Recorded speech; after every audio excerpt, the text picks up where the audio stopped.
আসসালামু আলাইকুম সুপ্রিয় শিক্ষার্থীরা, আশা করি তোমরা ভালো আছো এবং নিরাপদে আছো। তোমরা জানো যে ইতিমধ্যে আমরা রসায়ন প্রথম পত্রের রাসায়নিক পরিবর্তন চ্যাপ্টারের অর্থাৎ চতুর্থ অধ্যায়ের পর্যায়ক্রমে 6টি লেকচার নিয়েছি এবং নতুন নতুন বিষয়গুলো আলোচনা করেছি তোমাদের সামনে। গতদিন অর্থাৎ ষষ্ঠ লেকচারে আমরা যে বিষয়টি আলোচনা করেছি সেটি ছিল প্রভাবক নিয়ে আলোচনা। তো প্রভাবক সম্পর্কিত আলোচনা আমাদের শেষ। আজকে নতুন আরেকটি টপিকস নিয়ে আমরা আলোচনা করব। তোমরা খেয়াল করো, দেখো একটি পিকচার আমি দিয়েছি। মনে করো এরকম একটি বিকার, যে বিকারের এক্সিট পয়েন্ট যেটা অর্থাৎ যে ট্যাপটা দিয়ে বিকার হতে পানি বাইরের দিকে নির্গমন হচ্ছে, মনে করো সেটা প্রথম দিকে আমি বন্ধ হয়ে গেছি। প্রথমে শুধুমাত্র উপরের ট্যাপ থেকে বিকারের মধ্যে পানি পড়ছে। তো স্বাভাবিকভাবে বিকার আস্তে আস্তে ভরতে থাকবে। এখন কিছুক্ষণ পরে যদি আমি যে ট্যাপটি দিয়ে পানি বিকার হতে নির্গত হয় বা এক্সিট পয়েন্ট যেটা, সেই ট্যাপটি যদি আমি ছেড়ে দেই এবং সেদিক থেকেও যদি পানি পড়তে থাকে, অর্থাৎ পানি বিকারে পড়ছে উপরের ট্যাপ দিয়ে, আবার নিচের ট্যাপ দিয়ে পানি বিকার হতে বাইরে যাচ্ছে। যদি দুইটি ট্যাপেরই গতিবেগ অর্থাৎ দুইটি ট্যাপ দিয়ে পানি বের হওয়ার বেগ যদি একই হয়, তাহলে কিন্তু স্বাভাবিকভাবেই বিকারের মধ্যে পানির লেয়ার অর্থাৎ পানির উচ্চতা কিন্তু একই থাকবে। বিষয়টি আবারও খেয়াল করো, যদি দুইটি ট্যাপ দিয়েই সমান বেগে পানি পড়তে থাকে, তাহলে কিন্তু বিকারের মধ্যে যে পানির উচ্চতা আছে সেটি কিন্তু কমবেও না বাড়বেও না, অর্থাৎ সমান থাকবে। তাহলে আমরা কি বুঝলাম বিষয়টি থেকে, যে যদি কোনো একটি বিকারের মধ্যে পানির প্রবেশ এবং পানি নির্গমন যদি একই হারে ঘটে, তাহলে কিন্তু বিকারের মধ্যকার পানির উচ্চতা একই থাকে বা বিকারের মধ্যকার পানির বা বিষয়টি একই রকম থাকে, যদিও প্রক্রিয়াটি কিন্তু চলমান। তোমরা ঠিক ধরেছ, আজকের আলোচনা হচ্ছে এই বিষয় সম্পর্কিত একটা টপিকস, সেটা হচ্ছে রাসায়নিক সাম্যাবস্থা, অর্থাৎ ইংলিশে যেটাকে বলা হয় কেমিক্যাল ইকুইলিব্রিয়াম। এই টপিকসটা তোমরা এসএসসিতেও কিছুটা পড়েছো। এই টপিক সম্পর্কিত যে লা-শাতিলের নীতি ছিল সেটাও তোমরা পড়েছো।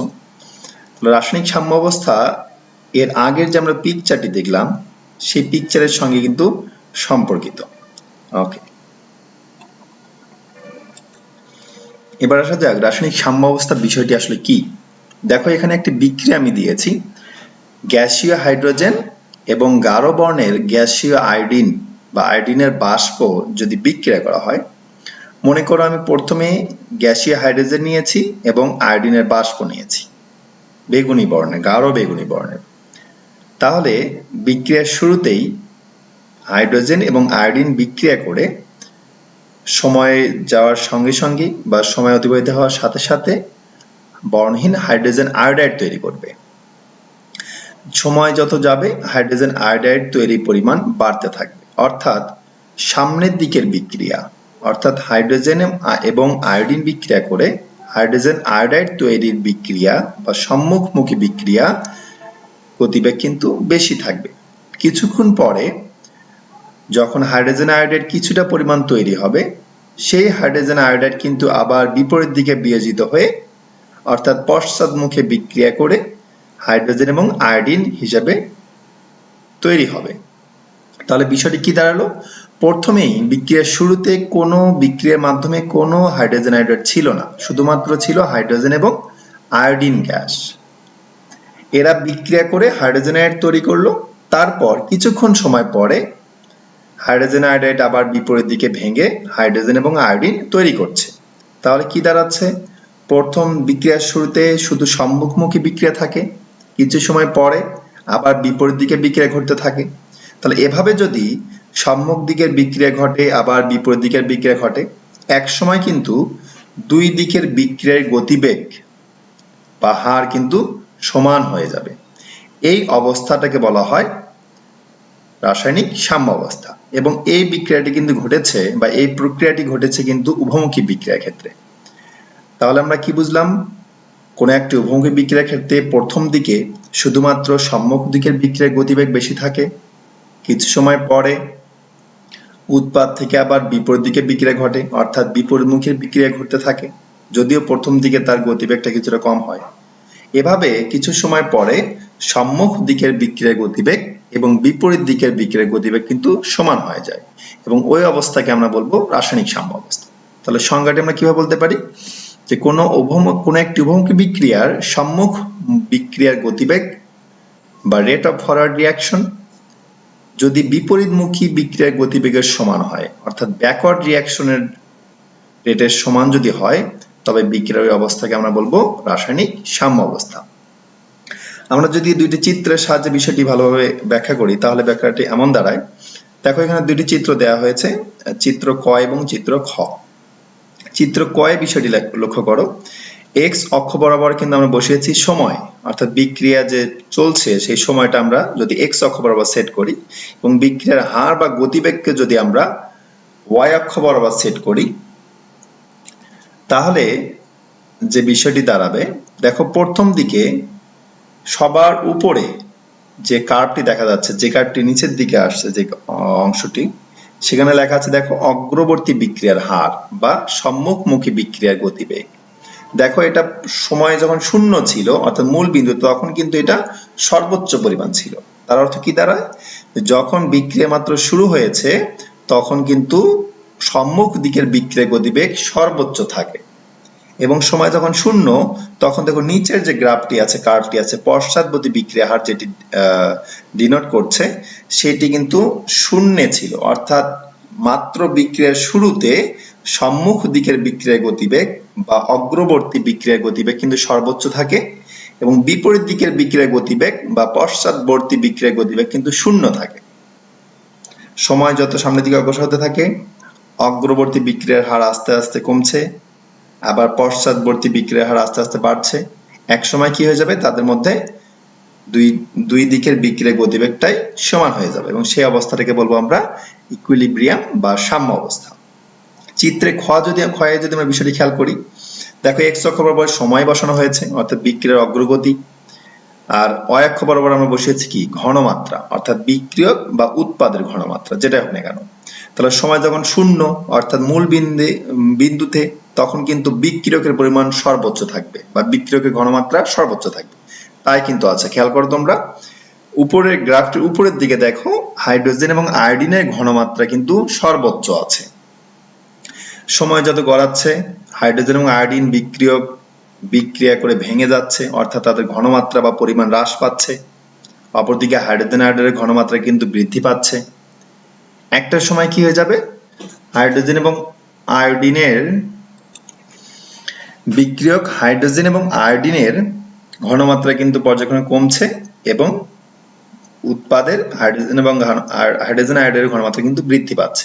একটা সময় কি হয়ে যাবে? হাইড্রোজেন আয়োডাইড যে হারে ভেঙে যাবে, অর্থাৎ যে হারে হাইড্রোজেন আয়োডাইড উৎপন্ন হবে, একই হারে কিন্তু পিছনের দিকে বা বিপরীত দিকে হাইড্রোজেন আয়োডাইড ভেঙে হাইড্রোজেন এবং আয়োডিন তৈরি করবে, অর্থাৎ উভয় দিকের বিক্রিয়ার গতিবেগটা সমান হয়ে যাবে। সেই অবস্থাটাকে বলবো আমরা রাসায়নিক সাম্য অবস্থা। তাহলে যদি আমরা বিক্রিয়ার হার নিয়ে লেখচিত্র অঙ্কন করি, তাহলে কিন্তু সেটি হবে চিত্র ক এর মতো। আর যদি ঘনমাত্রার সাথে সম্পর্কিত করে, অর্থাৎ বিক্রিয়ক এবং উৎপাদের ঘনমাত্রার সাথে সম্পর্কিত করে যদি গ্রাফ করি, রাসায়নিক সাম্য অবস্থা দেখাতে চাই, তাহলে কিন্তু গ্রাফটি হবে চিত্রে খ এর মতো। বিষয়টি খুবই খেয়াল করবে, কখনো যেন বিক্রিয়ার হারের জায়গায় ঘনমাত্রা বসিয়ে মানে উল্টাপাল্টা করে ফেলো না। কারণ যদিও কোনো একটি রাসায়নিক সাম্য অবস্থায় শুধুমাত্র বিক্রিয়ার গতিবেগ, অর্থাৎ সম্মুখ দিকের বিক্রিয়ার গতিবেগ এবং বিপরীত দিকের গতিবেগই শুধুমাত্র সমান হয়, অন্য কোনো কিছু কিন্তু সমান হয় না। অর্থাৎ বিক্রিয়ক এবং উৎপাদের ঘনমাত্রা কিন্তু সমান হয় না, ভিন্ন থাকবে, অথবা সমান হতে পারে, কিন্তু কখনোই ফিক্সড করে বলা যায় না যে বিক্রিয়ক এবং উৎপাদের ঘনমাত্রা সমান থাকে রাসায়নিক সাম্য অবস্থায়। শুধুমাত্র সমান থাকবে কি? সম্মুখ দিকের বিক্রিয়ার গতিবেগ এবং বিপরীত দিকের বিক্রিয়ার গতিবেগ। ওকে, রাসায়নিক সাম্যাবস্থায় যে বিক্রিয়ক এবং উৎপাদের ঘনমাত্রা সমান থাকবে না বা ভিন্ন হতে পারে সে সম্পর্কিত একটি উদাহরণ ভালোভাবে খেয়াল করো। দেখো এখানে অ্যাসিটিক অ্যাসিড বা ইথানোয়িক অ্যাসিড ইথানলের সঙ্গে বিক্রিয়া করে ইথাইল অ্যাসিটেট এবং পানি উৎপাদ হিসেবে তৈরি করেছে। এই যে ইথাইল অ্যাসিটেট আছে এটা কিন্তু নেইল পলিশ রিমুভার রূপে ব্যবহৃত হয়। যা হোক, দেখো বিক্রিয়ার শুরুতে মানে যখন এই বিক্রিয়া মাত্র শুরু করেছি, কি দিয়ে শুরু করেছি আমরা? ইথানোয়িক অ্যাসিড এবং ইথানল। কি পরিমাণ নিয়েছিলাম? ইথানোয়িক অ্যাসিড নিয়েছি আমরা 0.2 মোল পরিমাণ এবং ইথানল নিয়েছি 0.10 মোল পরিমাণ। যখন আমরা বিক্রিয়ক নিয়ে শুরু করেছি তখন কিন্তু কোনো উৎপাদ ছিল না, ইথাইল অ্যাসিডের হোক বা পানি হোক কোনো উৎপাদ ছিল না, তাদের পরিমাণ ছিল শূন্য। সময় যত গড়াচ্ছে ইথাইল অ্যাসিড এবং ইথানল ভাঙছে, সরি ইথানোয়িক অ্যাসিড এবং ইথানল ভাঙছে, অপরদিকে ইথানয়েড বা ইথাইল অ্যাসিডেট এবং পানি কিন্তু তৈরি হচ্ছে। দেখো সাম্য অবস্থায় ঘনমাত্রা যেটি লেখা আছে,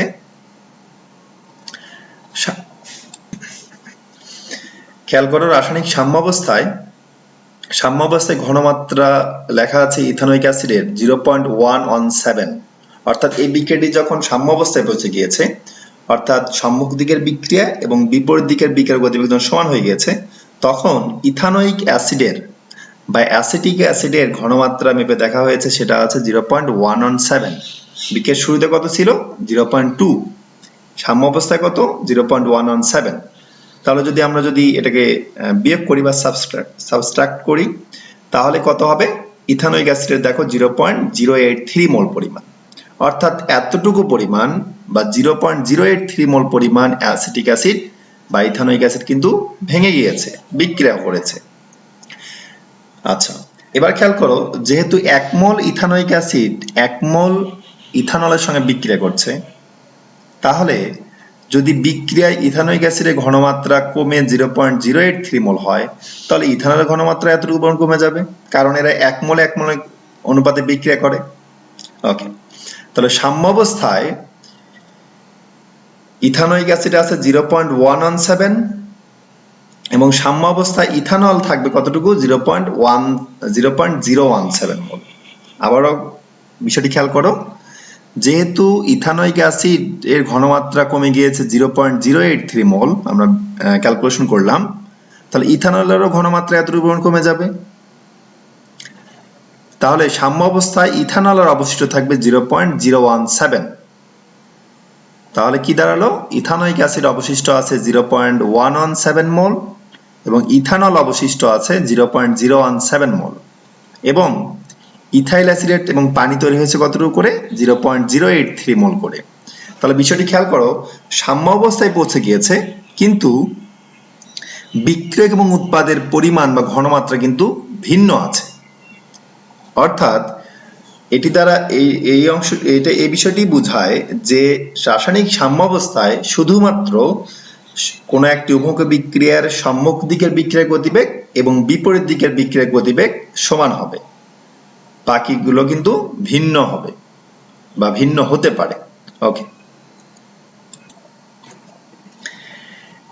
এবার আসা যাক রাসায়নিক সাম্য অবস্থা আমরা কিভাবে চিনব। কোনো একটা উভয় বিক্রিয়ার রাসায়নিক সাম্য অবস্থায় যে পৌঁছেছে বা উপনীত হয়েছে সেটা আমরা কিভাবে বুঝবো? 3টি উপায়ে রাসায়নিক সাম্য অবস্থা বোঝা যায়।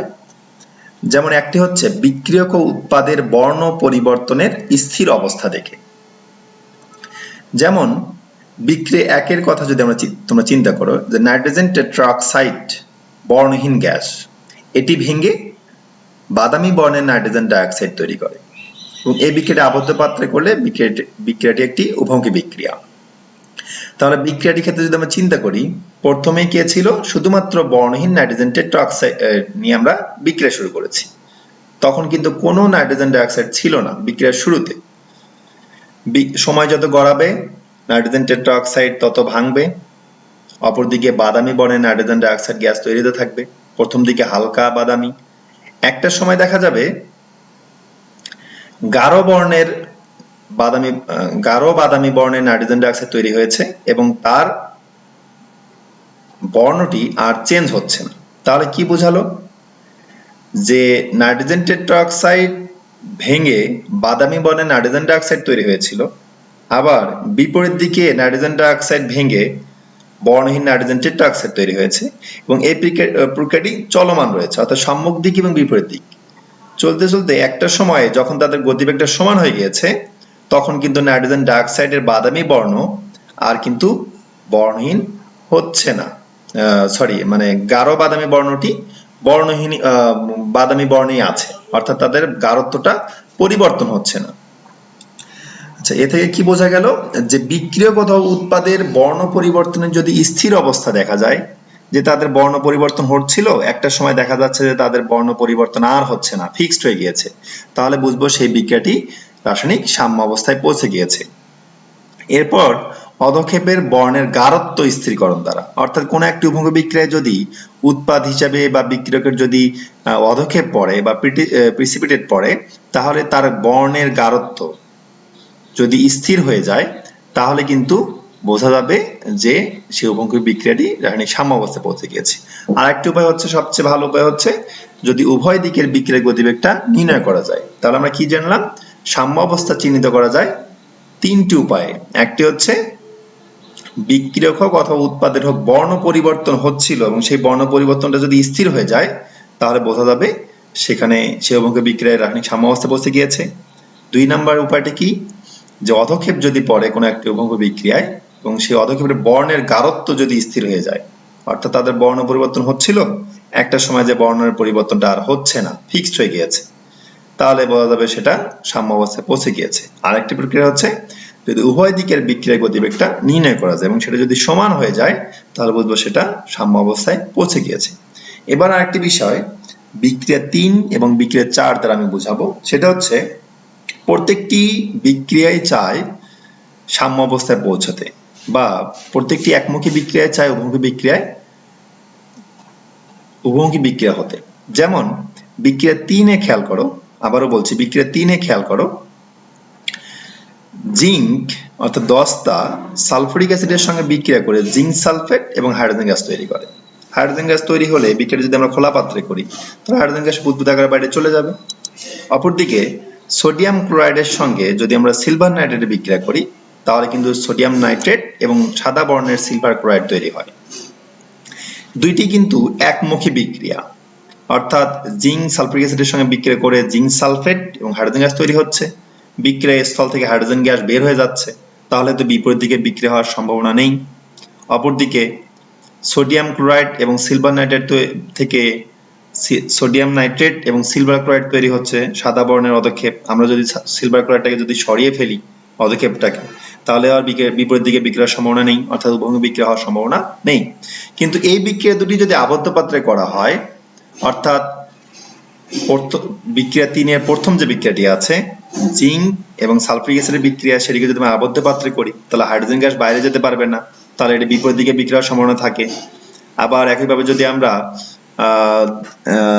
সোডিয়াম ক্লোরাইড এবং সিলভার নাইট্রেটের যে বিক্রিয়াটি আছে, সেটিও যদি আমরা সিলভার ক্লোরাইড অধক্ষেপটাকে যদি আমরা না সরিয়ে নেই, তাহলেও সেটি বিপরীত দিকে বিক্রিয়া করে আবার সোডিয়াম ক্লোরাইড এবং সিলভার নাইট্রেট তৈরি করতে পারবে। তাহলে দুইটি বিক্রিয়ায় কিন্তু উভমুখী হতে পারবে এবং উভমুখী বিক্রিয়া মানে সেখানে সাম্য অবস্থা অর্জিত হতে পারে। তাহলে আমরা কি বুঝলাম? যে প্রত্যেকটি বিক্রিয়ায় রাসায়নিক সাম্য অবস্থার দিকে ধাবমান হতে চায় বা স্থিতিশীল অবস্থায় পৌঁছাতে চায়। এবার আমরা দেখব রাসায়নিক সাম্য অবস্থার চলমান প্রকৃতি বা গতিশীলতা বা dynamic nature of chemical equilibrium. আমরা আজকের লেকচারে প্রথমেই যে ফিগারটি দেখেছিলাম, সেখানে কি ছিল? যে একটি ট্যাপ বিকারে উপর থেকে ট্যাপ দিয়ে পানি পড়ছে, নিচের দিকেও ট্যাপ দিয়ে পানি বের হয়ে যাচ্ছে, কিন্তু বিকারের ভিতরে যে পানির উচ্চতা ছিল সেটি কিন্তু পরিবর্তন হচ্ছে না। এর মানে এই নয় যে পানির প্রবেশ বা পানি নির্গমনটা বন্ধ আছে, তা কিন্তু নয়। পানি কিন্তু বিকারে পড়ছে, আবার বিকার থেকে পানি কিন্তু বেরও হয়ে যাচ্ছে, অর্থাৎ প্রক্রিয়াটি চলমান, কিন্তু বিকারের মধ্যকার পানির উচ্চতা কিন্তু পরিবর্তন হচ্ছে না। অর্থাৎ বিকারের মধ্যকার পানির উচ্চতা অর্থাৎ সাম্য অবস্থায় আছে, কিন্তু প্রক্রিয়াটি কিন্তু গতিশীল বা চলমান। তাহলে এতে আমরা কি বুঝলাম? যে কেমিক্যাল ইকুইলিব্রিয়াম বা রাসায়নিক সাম্যাবস্থা কিন্তু একটি গতিশীল অবস্থা, এটা কিন্তু একটা ডাইনামিক নেচারের। তার প্রমাণ হিসেবে আমরা যদি দেখি যে সিলভারের কোন একটি লবণ, মনে করো সিলভার ক্লোরাইড, এবং আয়রনের ফেরাস লবণ, মনে করো ফেরাস সালফেট, তাহলে সিলভার ক্লোরাইড এবং ফেরাস সালফেটের মধ্যে বিক্রিয়া যদি করা হয় তাহলে সিলভার ধাতু জমা হবে, অপরদিকে ফেরিক ক্লোরাইড লবণ তৈরি হবে।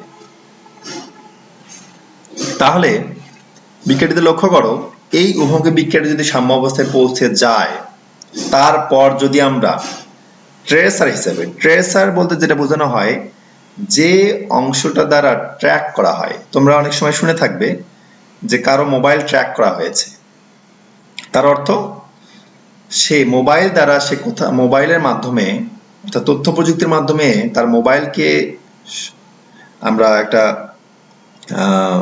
ইন্ডিকেটর ধরে মোবাইলটাকে ফিক্স ধরে তার অবস্থানটা আমরা চিহ্নিত করেছি, এটাকে বলা ট্রেসার। তাহলে এক্ষেত্রে মোবাইলটা হচ্ছে ট্রেসার। তাহলে এইরকম রাসায়নিক বিক্রিয়াতেও ট্রেসার আছে যেটা দিয়ে ট্রেস করা যায়, শনাক্ত করা যায়।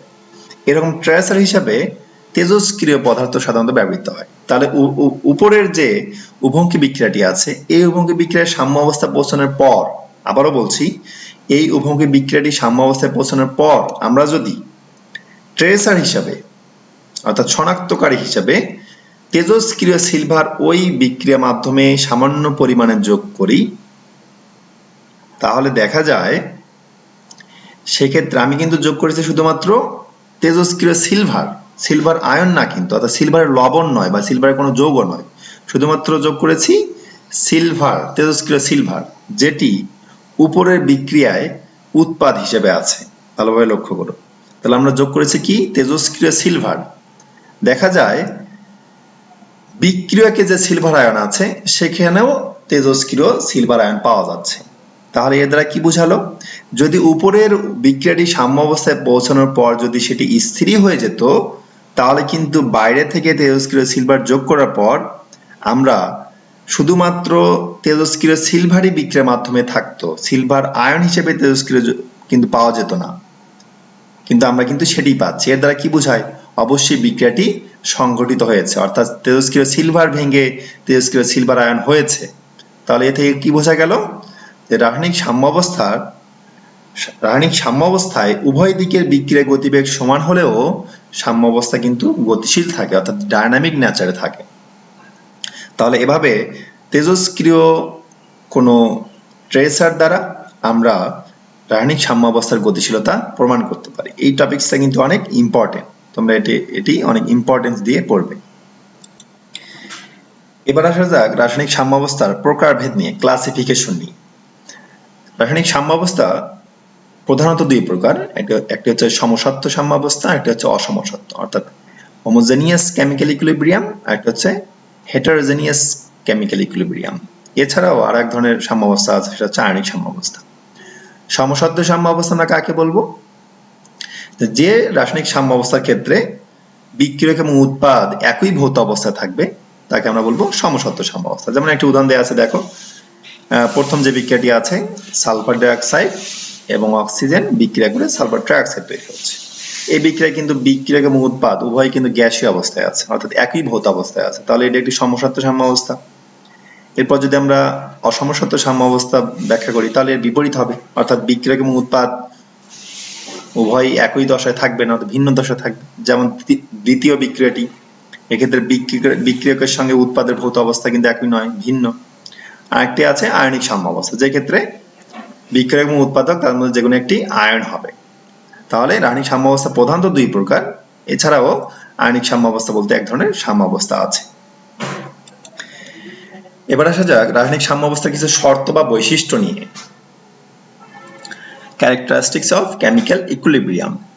এক নম্বর বৈশিষ্ট্য উভমুখিতা, অর্থাৎ রিভার্সিবিলিটি। এই বৈশিষ্ট্যটি হচ্ছে যে শুধুমাত্র উভমুখী বিক্রিয়ার ক্ষেত্রেই রাসায়নিক সাম্য অবস্থা পৌঁছানো সম্ভব, একমুখী বিক্রিয়ার ক্ষেত্রে সম্ভব নয়। দুই নম্বরটি হচ্ছে গতিবেগ। আমরা তো জানি রাসায়নিক সাম্য অবস্থায় সম্মুখ দিকের এবং বিপরীত দিকের বিক্রিয়ার গতিবেগ সমান হয়। এরপর তিন নম্বর বৈশিষ্ট্য হচ্ছে সাম্যের অবস্থান। এটি খুব ভালোভাবে খেয়াল করো সাম্যের অবস্থান বিষয়টি বোঝাচ্ছে এটাই যে কোনো একটি উভমুখী বিক্রিয়ায় যদি বিক্রিয়ক, মনে করো এর আগের যে আমরা টপিকসে দেখলাম, এর আগের অংশে দেখলাম যে হাইড্রোজেন এবং আয়োডিন বিক্রিয়ক নিয়ে বিক্রিয়া শুরু করা হয়েছিল। সেক্ষেত্রে উৎপাদ কে ছিল? হাইড্রোজেন আয়োডাইড, এবং একটা সময় তারা সাম্য অবস্থায় পৌঁছে গিয়েছে। যেমন সাধারণত 100% হাইড্রোজেন এবং আয়োডিন নিয়ে যদি বিক্রিয়া শুরু করা হয় তাহলে দেখা যায় 80% হাইড্রোজেন আয়োডাইড তৈরি হওয়ার পরে সাম্য অবস্থায় পৌঁছে যায়। আমি আবারও বলছি, বিষয়টি হলো খেয়াল করো, হাইড্রোজেন এবং আয়োডিন যদি 100 ভাগ নিয়ে বিক্রিয়া শুরু করা হয় 100 ভাগ করে, তাহলে দেখা যায় 80 ভাগ বা 80% হাইড্রোজেন আয়োডাইড তৈরি হওয়ার পরে বিক্রিয়াটি সাম্য অবস্থায় পৌঁছে যায়। তাহলে এক্ষেত্রে আমরা শুরু করলাম কি নিয়ে? 100 ভাগ হাইড্রোজেন এবং আয়োডিন নিয়ে। এখন আমরা এই বিক্রিয়াটি যদি হাইড্রোজেন আয়োডাইড নিয়ে শুরু করি, অর্থাৎ 100 ভাগ হাইড্রোজেন আয়োডাইড নিয়ে শুরু করি, তাহলে দেখা যায় 20% হাইড্রোজেন আয়োডাইড ভেঙে যে, অর্থাৎ হাইড্রোজেন এবং আয়োডিন তৈরি করে বিক্রিয়াটি সাম্য অবস্থায় পৌঁছে যায়। অর্থাৎ হাইড্রোজেন আয়োডাইড অবশিষ্ট আছে কতটুকু? 80%। তাহলে প্রথমে যখন আমরা হাইড্রোজেন এবং আয়োডিন বিক্রিয়ক নিয়ে বিক্রিয়া শুরু করেছিলাম তখনও হাইড্রোজেন আয়োডাইড তৈরি হয়েছিল 80%, তারপর সাম্য অবস্থায় পৌঁছেছে। দ্বিতীয় ক্ষেত্রেও যদি তুমি 100% হাইড্রোজেন আয়োডাইড নিয়ে তোমরা শুরু করো বিক্রিয়া, তাহলেও দেখা যাবে 20% হাইড্রোজেন আয়োডাইড ভেঙে যে, অর্থাৎ 80% হাইড্রোজেন আয়োডাইড অবশিষ্ট থাকার পরে রাসায়নিক সাম্য অবস্থায় পৌঁছে গিয়েছে। তার মানে বোঝা যায় যে কোনো একটি উভমুখী বিক্রিয়া তুমি যে দিক থেকেই শুরু করো না কেন, সেটা বিক্রিয়ক অংশটুকু নিয়ে অথবা উৎপাদ অংশটুকু নিয়ে, সব সময় একই অবস্থানে যে সাম্য অবস্থায় পৌঁছাবে। ওকে, এরপর আসি আমরা 4 নম্বর বৈশিষ্ট্য, সংগঠন ক্ষেত্র। যেহেতু উভমুখী বিক্রিয়ার ক্ষেত্রে রাসায়নিক সাম্য অবস্থা সম্ভব এবং উভমুখী বিক্রিয়া যেহেতু আবদ্ধ পাত্রে করা হয়, তাহলে অবশ্যই রাসায়নিক সাম্য অবস্থা আবদ্ধ অবস্থায় পৌঁছানো সম্ভব, অর্থাৎ সংগঠন ক্ষেত্রটা হতে হবে আবদ্ধ। এরপর আসা যাক নিয়ামকের প্রভাব। নিয়ামক বলতে বোঝানো হচ্ছে তাপমাত্রা, চাপ বা ঘনমাত্রা। সাধারণত কোনো একটি উভমুখী বিক্রিয়া যদি সাম্য অবস্থায় পৌঁছে যায়, এরপর যদি এর নিয়ামকের কোনো চেঞ্জ না করা হয়, অর্থাৎ তাপমাত্রা, চাপ বা ঘনমাত্রা যদি কোনো চেঞ্জ না করা হয়, তাহলে দেখা যায় সাম্য অবস্থাটি আজীবন ওই রকম থাকে, অর্থাৎ পরিবর্তন হয় না, অর্থাৎ স্ট্যাটিক থাকে, স্থির থাকে। কিন্তু যদি নিয়ামক চেঞ্জ করা হয়, অর্থাৎ তাপমাত্রা চেঞ্জ করো বা চাপ চেঞ্জ করো অথবা ঘনমাত্রা চেঞ্জ করো, তাহলে দেখা যাবে রাসায়নিক সাম্য অবস্থা পরিবর্তন হবে, অর্থাৎ ডায়নামিক হয়ে যাবে বা মোবাইল হবে, মোবাইল কেমিক্যাল ইকুইলিব্রিয়াম হয়ে যাবে। তাহলে নিয়ামকের প্রভাব আছে রাসায়নিক সাম্য অবস্থার উপরে। এরপর আসা যাক সাম্যের স্থায়িত্ব। এটা বোঝানো হয় যে কোনো একটি উভমুখী বিক্রিয়া রাসায়নিক সাম্য অবস্থায় পৌঁছানোর পর যদি তাদের নিয়ামকের পরিবর্তন না করা হয়, তাহলে দেখা যাবে আজীবন সাম্য অবস্থাটি স্থির চলমান থাকবে, কোনো পরিবর্তন হবে না, অর্থাৎ সাম্যের স্থায়িত্ব অসীম হবে।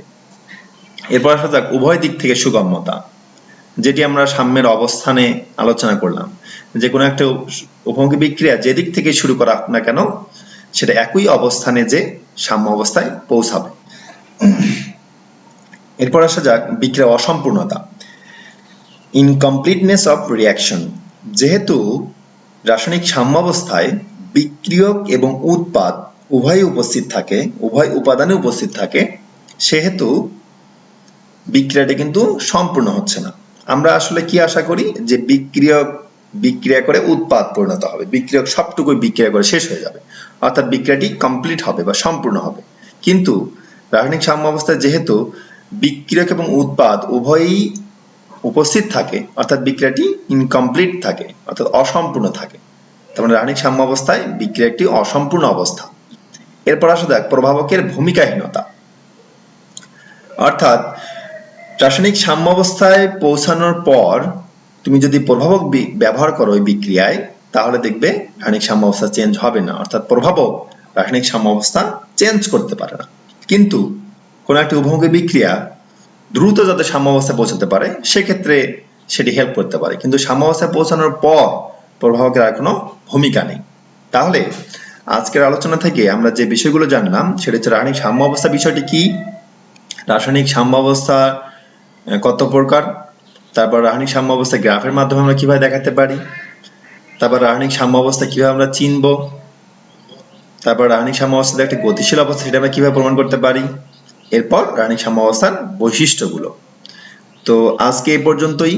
আমরা আগামী দিন ইনশাল্লাহ রাসায়নিক সাম্য অবস্থারই একটা অংশ অর্থাৎ লা শাতেলিয়ের নীতি, লা শাতেলিয়ের প্রিন্সিপাল, যেটি তোমরা এসএসসিতে একটু হলে পড়েছো, আমরা সেটি নিয়ে ডিটেইলস আলোচনা করব। সে পর্যন্ত তোমরা সুস্থ থাকবে এবং নিরাপদে থাকবে এবং যে যার গডের কাছে অর্থাৎ ঈশ্বরের কাছে, আল্লাহর কাছে প্রার্থনা করবে যাতে করে খুব দ্রুত এই সংকটময় মুহূর্ত শেষ হয়ে যায় এবং আমরা অতি শীঘ্রই যাতে করে ক্লাসরুমে ফিরে যেতে পারি। ধন্যবাদ সবাইকে।